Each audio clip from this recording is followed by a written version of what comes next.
Masih banyak yang mengira bahwa kalau kita mau mendapatkan dividen dari saham, yaitu kita harus menahan saham tersebut setidaknya selama 1 tahun.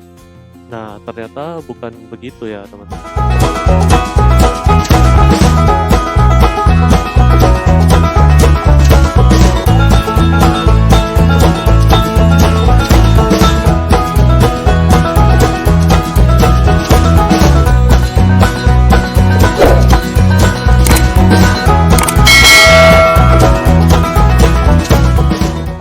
Ya, berjumpa kembali di blog Pranata dan buku investasi.com.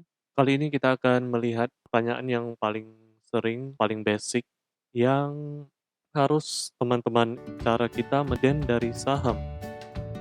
Masih banyak ya bahwa kalau kita mau mendapatkan dividen dari saham, yaitu kita harus menahan saham tersebut setidaknya selama 1 tahun. Nah, ternyata bukan begitu ya, teman-teman. Jadi, yang paling penting kita tahu untuk melihat dividen, yaitu adalah tanggal cum date-nya. Jadi ingat ya, tanggal cum date ini adalah tanggal yang menentukan kapan kita berhak mendapatkan dividen. Langsung saja ya, biar gak panjang videonya. Jadi saya ambil contoh ya, PTBA. Nah, kita perhatikan adalah cum date.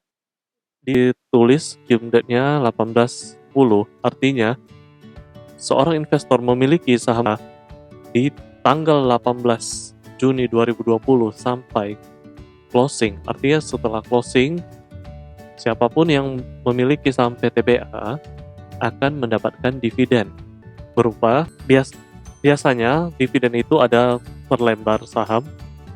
Kebanyakan adalah saham dividennya tunai, yaitu uang tunai yang diberikan kepada investor berupa 326 perak per lembar saham.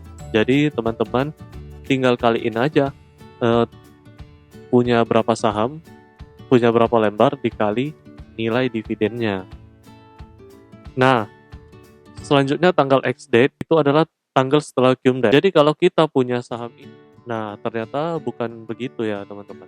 Jadi yang paling penting kita tahu untuk melihat dividen, yaitu adalah tanggal cum date-nya.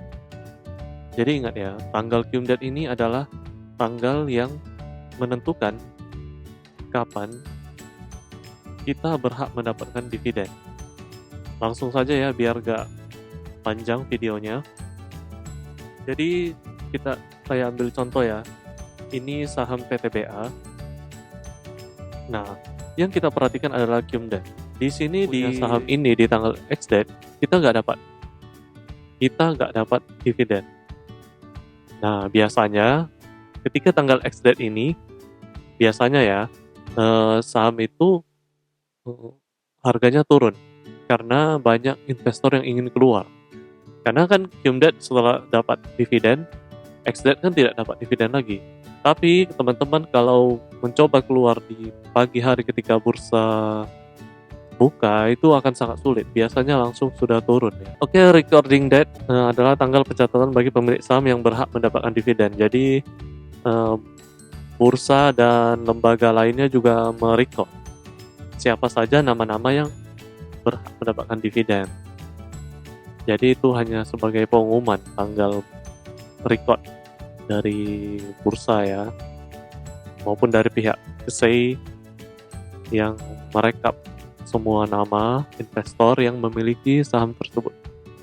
Payment date, nah ini payment date-nya berarti tanggal pembayaran dividen. Jadi kalau ya ini PTBA paymentnya tanggal 10. Jadi ada jarak, ya tergantung ya, semua perusahaan emiten berbeda-beda. Contohnya ini 10 Juli ya, jarak sebulan. Nah, dari apanya? Jadi nanti masuk ke RDI teman-teman. Jadi masuk ke RDI kan lumayan ya. Nah, ini penjelasannya saya udah buat di blog saya di bukuinvestasi.com, jadi kalau mau lihat lebih lengkapnya boleh lihat di sana. Nah, jadi kalau kita mau lihat historinya, kita bisa lihat mungkin kalau di aplikasi teman-teman boleh lihat masing-masing di corporate exchange-nya, lihat cash dividend. Jadi kita bisa lihat historinya. Kalau misalnya kan saya lihat di sini RTI, kalau RTI di HP bisa bisa lihat, tapi kalau di desktop ini harus subscribe langganan ya, baru bisa lihat company lainnya. Coba saya lihat contoh PTBA, dia akan buat ini langganan. Saya tidak langganan, jadi saya cuma kasih lihat ini. Oke. Nah, contoh Finance Yahoo kalau di desktop.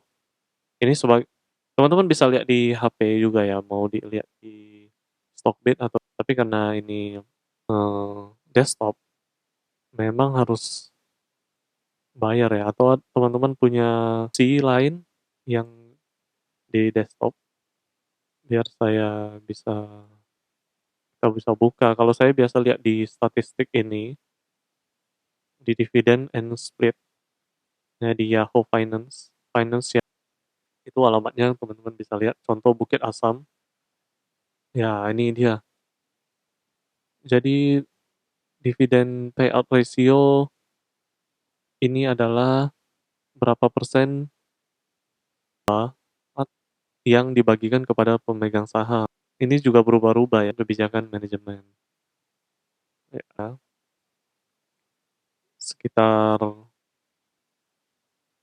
kalau di trailing dirata-ratakan, dirata-ratain, rata-rata dividen PTBA itu 5 tahun itu 8%, sangat tinggi ya. 8% itu ya udah deposito.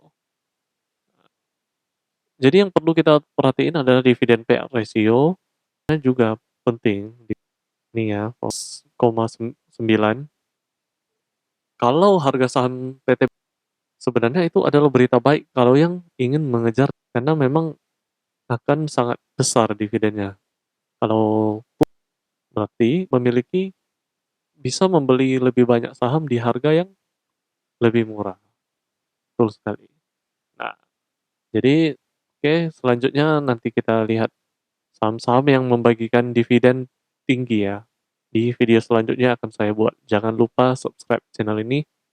Thank you, like, dan share ke teman kamu jadi gak bingung lagi. Walaupun kamu beli di hari itu, di hari Qumdet-nya, kamu tetap dapat dividen. Tapi biasanya ya, itulah istilahnya dividen trap. Bagi seorang trader tahu bahwa besoknya sahamnya akan turun biasanya. Oke, terima kasih teman-teman. Jangan lupa like, share, dan subscribe video ini. Thank you.